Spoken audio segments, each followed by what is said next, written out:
நாமக்கல்ல எனக்கு இன்னும் ஆதார் எண்ணை இணைக்காதனால எனக்கு சரியான உணவுப் பொருட்கள் கிடைக்க மாட்டேங்குது. மாவட்டத்தில் எனக்கு அந்த அதிகாரிகள் மறுக்கிறாங்க.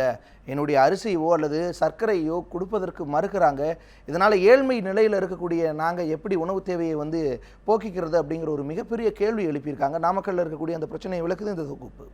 நாமக்கல் மாவட்டத்தில் சுமார் 1000க்கும் மேற்பட்ட நியாய விலைக் கடைகள் இயங்கி வருகின்றன.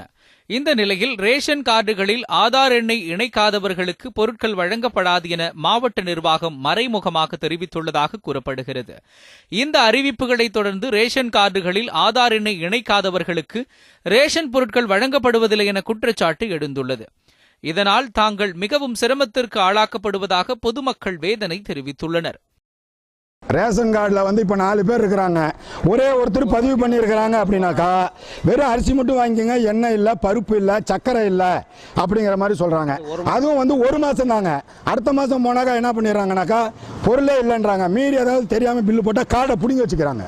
நீங்கள் போய் ஆதார் அட்டை எடுத்து அத்தாச்சி எதாவது இருந்தால் கொண்டாந்து கொடுத்துட்டு ரேஷன் கார்டு வாங்கிட்டு போகணும்னு மிரட்டுறாங்க. ரேஷன் கார்டில் பெயர் இருப்பவர்கள் வெளிநாடுகளில் இருக்கும் பட்சத்தில் அவர்களது ஆதார் எண்ணை இணைப்பது பெரும் சிரமமாக உள்ளது என மக்கள் கூறுகின்றனர். எனவே அவர்களுக்கு கால அவகாசம் தேவை எனவும் பொதுமக்கள் கோரிக்கை விடுக்கின்றனர். இன்றைக்கி இருக்கக்கூடிய இஸ்லாமிய சகோதரர்கள் எல்லாமே எங்களுடைய சொந்தங்கள் எல்லாமே பார்த்தீங்கன்னா வெளிநாடுகளில் வேலை செய்கிறாங்க. அந்த குறைஞ்ச வருவாயில் தான் வேலை செஞ்சுட்டு வராங்க. அவங்க அந்த சம்பாதிக்கக்கூடிய வருமானம் பார்த்தீங்கன்னா இந்த அரசு கொடுக்கக்கூடிய அந்த ரேஷன் கார்டில் போடக்கூடிய அந்த அரிசி, பருப்பு, உளுந்தம்பருப்பு, சர்க்கரை வச்சு தான் எங்கள் குடும்ப பொழப்பு ஓடிட்டு இருக்கு. நீங்கள் ஆதார் அட்டையில் இந்த ஸ்மார்ட் கார்டு திட்டம் கொண்டு வந்துட்டீங்கன்னா அந்த இணைக்காமல் போயிடும். நிறைய பேர் வெளிநாடுகள் வேலை செய்யக்கூடிய ஆதார் அட்டை இணைக்காமல் இருக்கிறாங்க, ஆதார் அட்டை எடுக்காமல் இருக்கிறாங்க.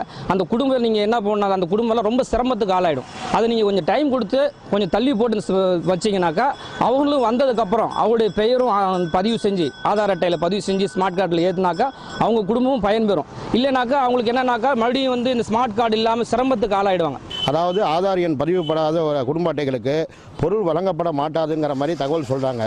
இதையே நம்பிட்டு இருக்கிற எங்களை குடும்பம் இந்த குடும்ப அட்டைக்கு உண்டான அரிசி, பருப்பு இதெல்லாம் வாங்கணும்னா ரொம்ப சிரமப்படுங்கிறது இதன் வாயிலாக தெரிவிச்சுக்கிறோம். இது தொடர்பாக ரேஷன் கடை விற்பனையாளர்களிடம் கேட்டபோது குடும்ப அட்டையுடன் ஆதார் எண்ணை இணைக்காதவர்களுக்கு பொருட்கள் வழங்குவதில்லை எனவும் தாலுகா அலுவலகத்தில் இருந்து உரிய ஆவணங்களை பெற்று வந்தால் மட்டுமே பொருட்களை வழங்குவதாகவும் தெரிவிக்கின்றனர். ஆதார் அட்டை பதிவாகாத குடும்ப அட்டைக்கு பொருள் வழங்குறதில்ல, 0 ஆதார்னு சொல்லி அந்த கார்டை நிறுத்தி வச்சுருக்காங்க.